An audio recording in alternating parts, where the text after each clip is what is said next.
two pieces I would say that sum up my output pretty well. I either write really optimistic and bright music, or I tend to write quite violent and intense music. So the two pieces of mine that I really like are Cerdd, which is a piece for orchestra.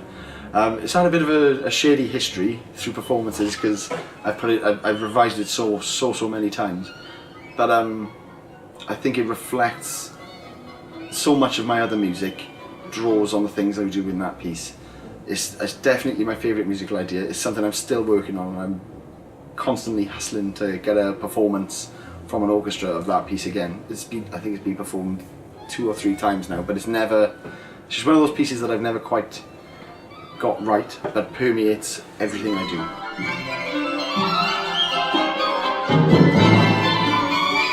And the other piece is 10 Acre Riots, which I wrote for Benjamin Powell of Safa, which is just for a solo piano piece, so it's right at the opposite end.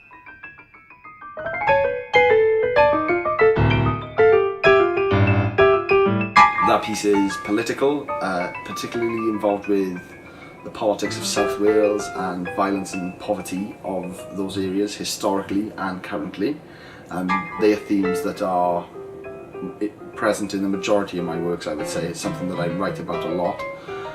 And yeah, I think that piece really reflects a lot of my aesthetic interests and another side of my compositional style, a much more violent and turbulent side.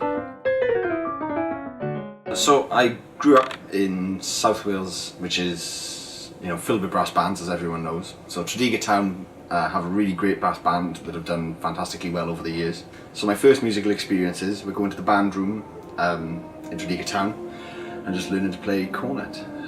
It was fantastic though.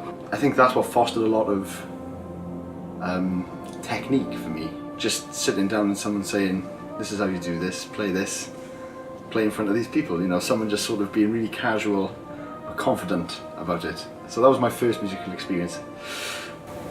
South Wales around that time as well was filled with rock bands, and that's when I really started to get more involved. So around the age of 12 I started playing guitar a lot, and that's when everything really started to change for me.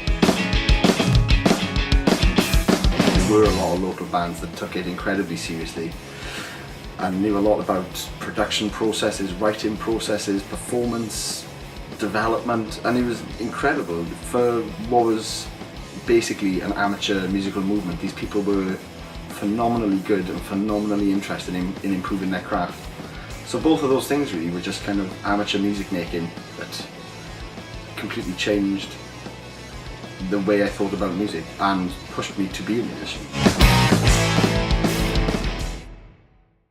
I think music is an incredible tool for sort of empowerment of communities, and I like it. Honestly, it sounds a bit sort of wishy-washy and pulling on the heartstrings, but it does transform people's lives. It does communicate ideas about empowerment and self-value that people just don't get told because they live in places where people don't say those things to each other, where there's poor places that have little to nothing. And I think learning about that your right to self-esteem and self-expression is vastly important.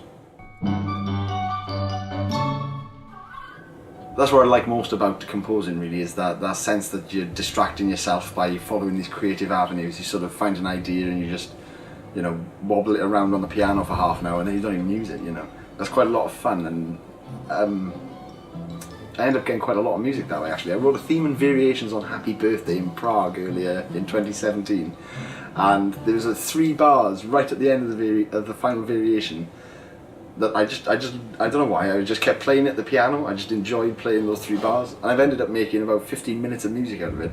So it's kind of that kind of spirit of just see where you go. It was very much at the centre of this project.